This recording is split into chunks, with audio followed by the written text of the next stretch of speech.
We think so too.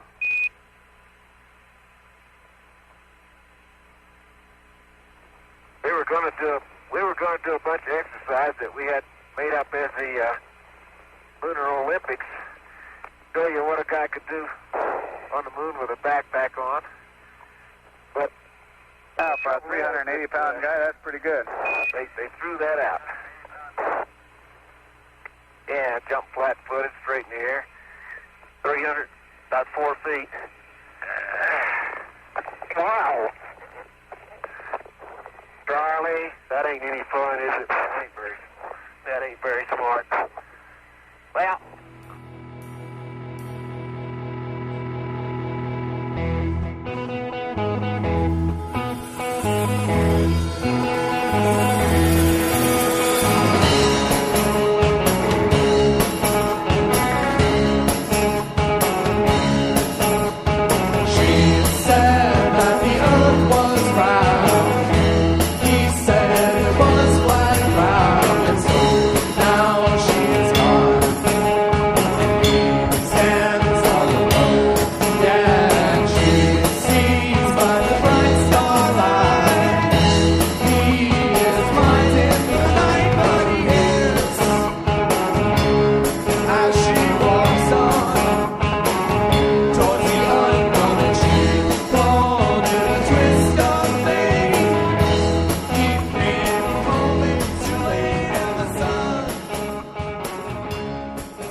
There were 3 goals in today's Gemini flight: a good launch in orbit, a successful walk in space, and satisfactory rendezvous in space with the capsule's booster. 2 worked, 1 didn't. First, the launch itself. The launch had to be delayed for 1 hour and 16 minutes when electrical trouble developed in the erector. It was rather like running out to drive your new sports car only to find that the garage door was stuck. Well, finally, the malfunction was corrected, the erector was lowered, and the final countdown began. 10, 9, 8, 7, 6, 5, 4, 3, 2, 1, 0. Ignition. It was a picture book launch as the countdown hit 0, close to 30,000 pounds of liquid fuel ignited. For a split second, the rocket shuddered, hovered over the launch pad, then rose gracefully, majestically toward the sky. With a roar that could be heard for miles up and down the Florida beaches, the Gemini Titan IV was rising upward at the exact 72-degree angle. In the blockhouse, technicians and scientists used one word to describe it: beautiful. And those were the same words that Jim McDivitt, the command pilot, radioed back to Cape Kennedy. 5 minutes after launch and after the first stage of the Titan booster had separated, the 7,000-pound Gemini spacecraft hit that keyhole in the sky.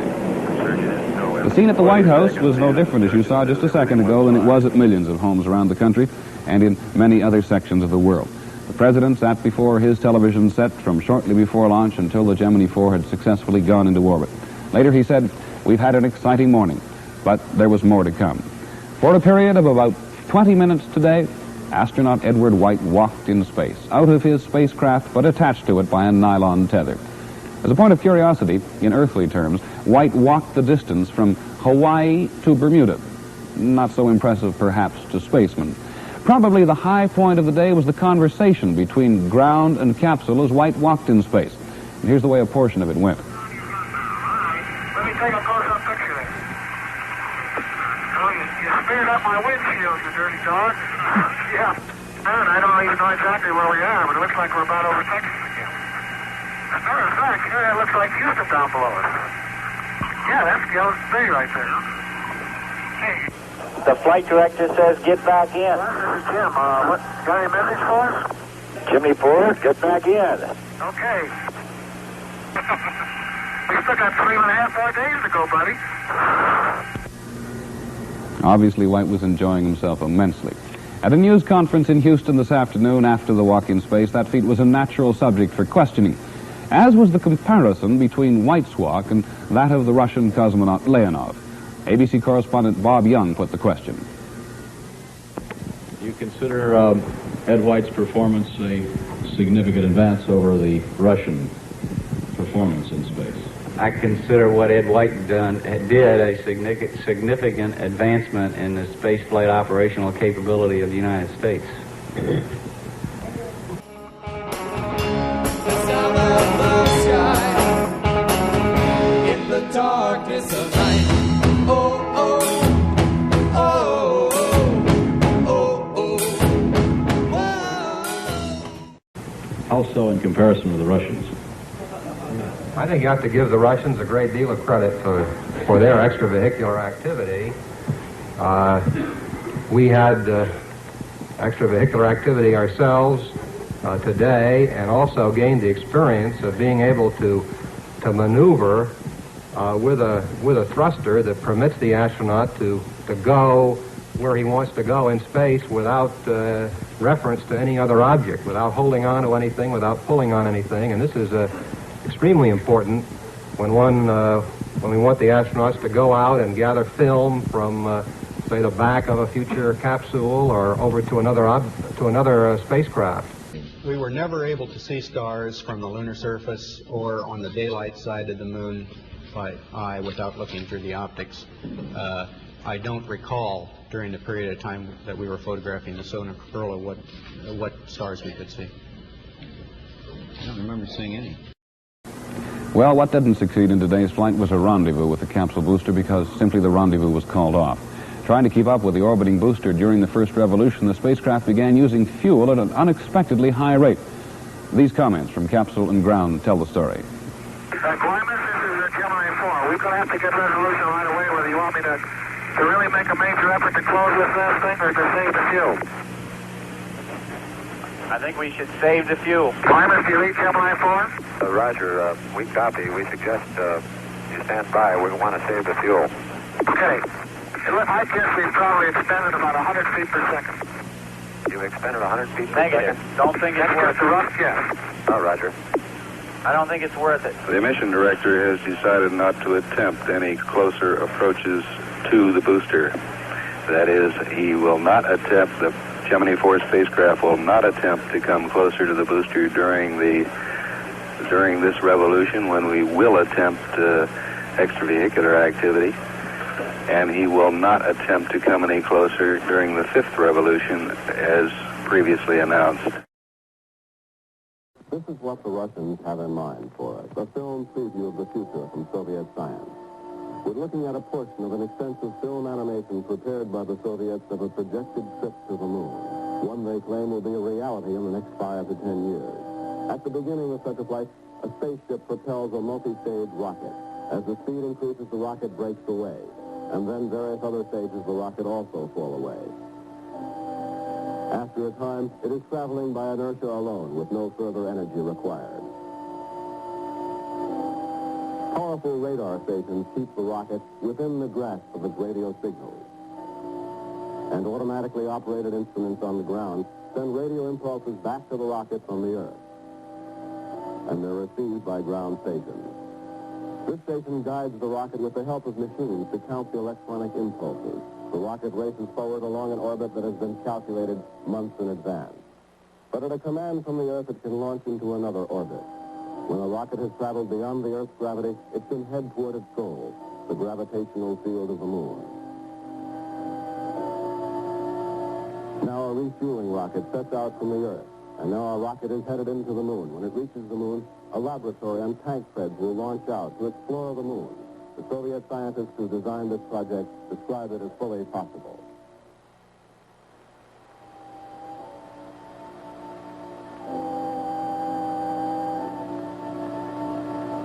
And it may be the next step for the Russians. And so the pattern of Soviet triumph in space. Where are we ask tonight. Our Project Mercury will get off the ground in its first short manned shot near the end of this month. A short ride, 115 miles to the edge of space.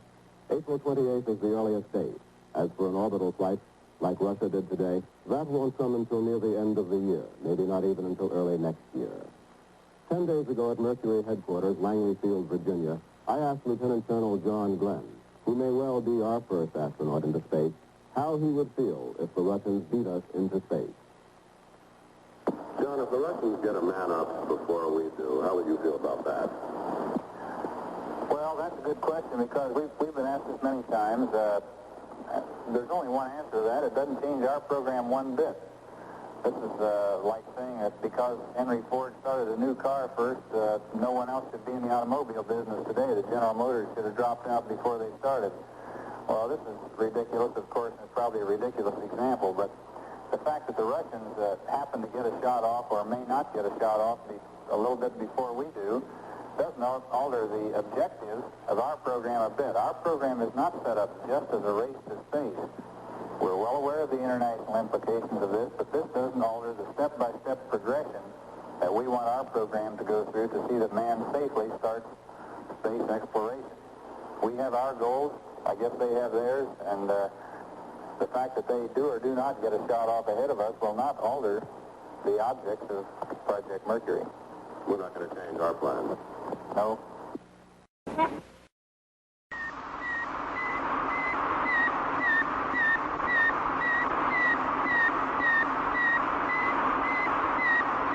CBS Television presents a special report on Sputnik 1, the Soviet space satellite. Douglas Edwards reporting. Until 2 days ago, that sound had never been heard on this earth. Suddenly, it has become as much a part of 20th century life as the whir of your vacuum cleaner. It's a report from man's farthest frontier, the radio signal transmitted by the Soviet Sputnik, the first man-made satellite as it passed over New York earlier today. One of the places where the progress of the satellite is being watched most closely is the Hayden Planetarium in New York. CBS News correspondent Richard C. Hottelet reports from there now. Doug, we're in the Great Dome. Right now it's north of Auckland, New Zealand, and moving southeast. It will be, in 10 minutes, about 1,500 miles north of Little America, and in about 24 minutes it will be over Santiago, Chile, and in about 50 minutes from now it will be over Spain. Well, it looks as though it'll be missing the United States on this trip. That's quite correct, it will. But it does come over here periodically, doesn't it? It comes over here at least twice a day and maybe more. Getting back to this track, is it possible that it is transmitting a code, not just a beep signal for radio listening? Yes, it's quite possible that it's transmitting a code, but we don't realize what the code is, of course. The initial thrust to get it into the air comes from the lowest and biggest of the rockets in the tandem.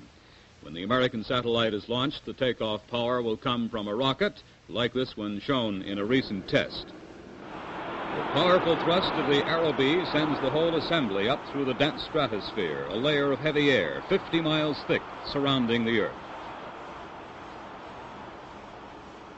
The first rocket is then dropped, its fuel exhausted. A second rocket ignites and takes over. Altitude 140 miles, satellite being stripped for action. It's that round ball in the nose. Altitude better than 250 miles, and the second rocket burns out, but its momentum carries the whole assembly forward. Second rocket spent, the third and last one takes over, the final thrust that carries the satellite into its chosen orbit. Then all the rocket power gone, but tremendous force has been built up, and the satellite is pushed off on its own at a speed of 18,000 miles an hour. A fixed course circling the Earth beyond the reach of the Earth's gravitational pull. Hundreds of miles in space, the satellite's instruments start collecting data, sending it back in the form of radio signals. A pilotless spaceship, man's advanced scout in outer space. I usually take a size 36.